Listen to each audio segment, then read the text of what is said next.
जय श्री कृष्ण। राधे राधे। आज जेठ माह के अधिक मास के शुक्ल पक्ष का 7वां दिन तथा पावन अष्टमी तिथि है। पुरुषोत्तम मास की इस दिव्य कथा को एकाग्र मन से सुनिए और अधिक से अधिक भक्तों तक पहुंचाइए। बोलिए लक्ष्मीपति भगवान नारायण की जय, पुरुषोत्तम भगवान की जय। जब सुकेश और उसके पुत्रों के अत्याचार दिन प्रतिदिन बढ़ते जा रहे थे, तब देवता, ऋषि और समस्त सज्जन अत्यंत दुखी हो उठे। राक्षसों के भय से यज्ञ बाधित हो रहे थे, धर्म कार्य रुक रहे थे और तीनों लोकों में अशांति फैल चुकी थी। अंततः सभी देवता और महर्षि भगवान शंकर की शरण में पहुंचे और हाथ जोड़कर बोले, हे देवाधिदेव महादेव, सुकेश के पुत्र आपके वरदान के बल पर अत्यंत अभिमानी और अत्याचारी हो गए हैं। वे हमें हमारे स्थानों से निकाल रहे हैं, यज्ञों में विघ्न डाल रहे हैं और धर्म का नाश कर रहे हैं। हम भयभीत होकर इधर उधर भटकने को विवश हैं। हे त्रिलोचन, हमारी रक्षा कीजिए और इन दुष्ट राक्षसों का संहार कीजिए। देवताओं की करुण पुकार सुनकर भगवान शिव ने गंभीर स्वर में कहा, हे देवगण, सुकेश के पुत्र मेरे हाथों मारे जाने योग्य नहीं हैं। उनका अंत किसी और के द्वारा निश्चित है। यदि तुम अपनी रक्षा चाहते हो तो उस परम पुरुष की शरण में जाओ जिनके हाथों में शंख, चक्र और गदा सुशोभित हैं, जो पीतांबर धारण करते हैं, जिन्हें हरि, जनार्दन और नारायण कहा जाता है। वही भगवान तुम्हारी रक्षा करेंगे और उन्हीं के द्वारा इन राक्षसों का विनाश होगा।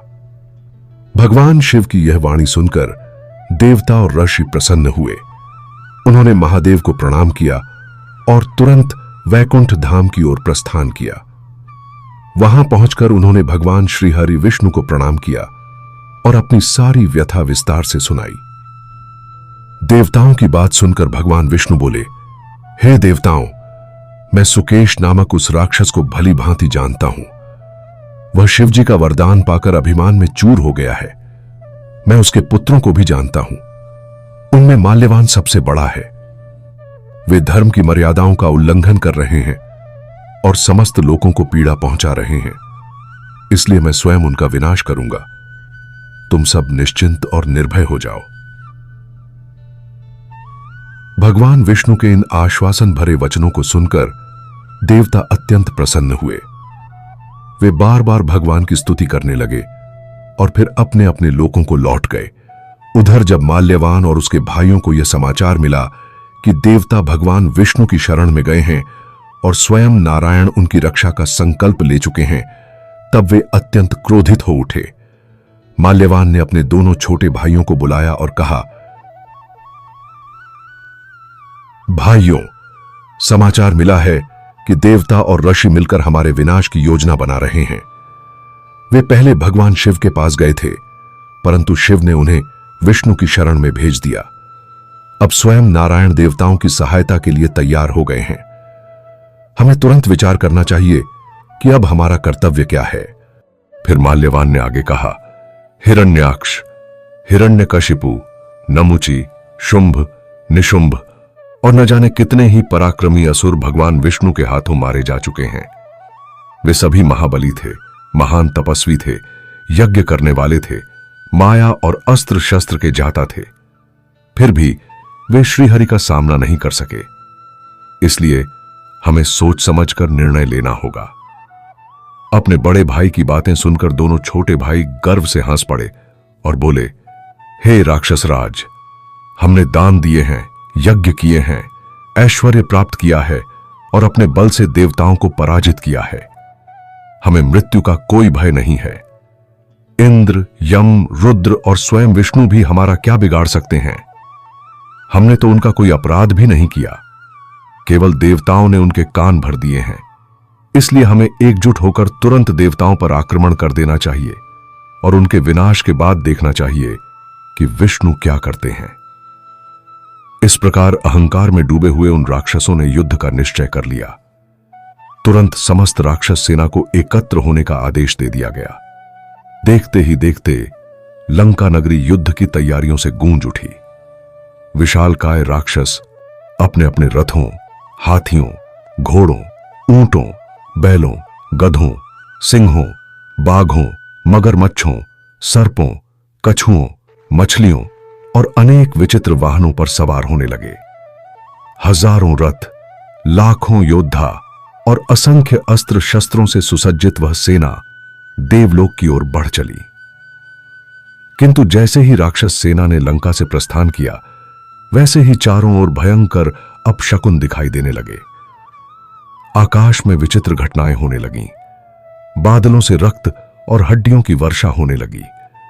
समुद्र अपनी मर्यादा तोड़कर आगे बढ़ने लगा। पर्वत कांपने लगे। भयंकर ध्वनियां चारों दिशाओं में गूंजने लगीं। गीदड़ियां करुण स्वर में चिल्लाने लगीं।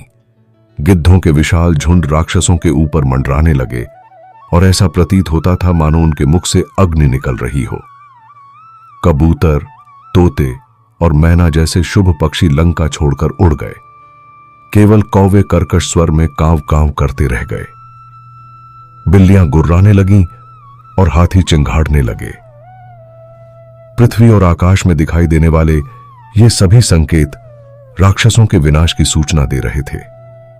किंतु अहंकार में अंधे हो चुके राक्षसों ने इन संकेतों की बिल्कुल भी परवाह नहीं की। वे अपने बल के मद में चूर थे और मृत्यु के मुख में स्वयं आगे बढ़ रहे थे। माल्यवान, सुमाली और महाबली माली तीनों भाई अग्नि के समान तेजस्वी दिखाई दे रहे थे। वे पूरी सेना के आगे आगे चल रहे थे।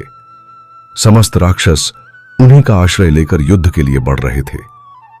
उनकी विशाल सेना मेघों की गर्जना जैसी ध्वनि करती हुई देवलोक की ओर बढ़ती चली जा रही थी।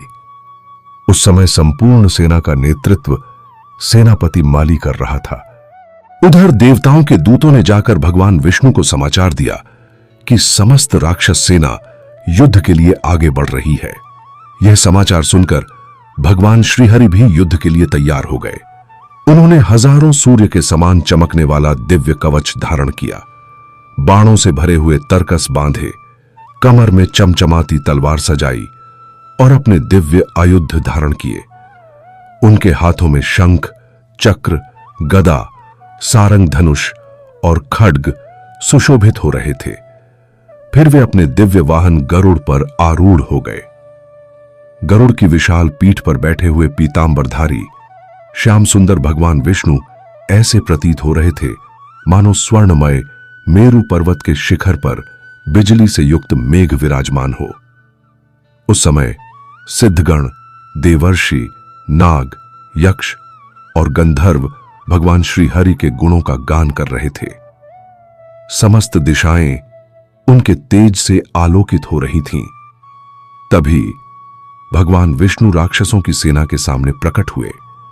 जैसे ही गरुड़ ने अपने विशाल पंख फड़फड़ाए, उनके पंखों से उत्पन्न प्रचंड वायु के झोंकों ने राक्षस सेना को हिलाकर रख दिया। रथों की पताकाएं टूटने लगीं। योद्धाओं के हाथों से अस्त्र शस्त्र गिरने लगे। पूरी सेना कांप उठी। ऐसा प्रतीत होने लगा मानो कोई विशाल पर्वत भूकंप से थर्रा रहा हो। किंतु राक्षस भी पीछे हटने वाले नहीं थे। उन्होंने रक्त और मांस से सने हुए अपने भयंकर अस्त्र शस्त्र उठाए और चारों ओर से भगवान विष्णु को घेर लिया। वे गर्जना करते हुए अस्त्रों की वर्षा करने लगे। जैसे घने बादल किसी पर्वत पर मूसलाधार वर्षा करते हैं, उसी प्रकार राक्षसों ने भगवान श्री हरि पर अस्त्रों और बाणों की वर्षा आरंभ कर दी।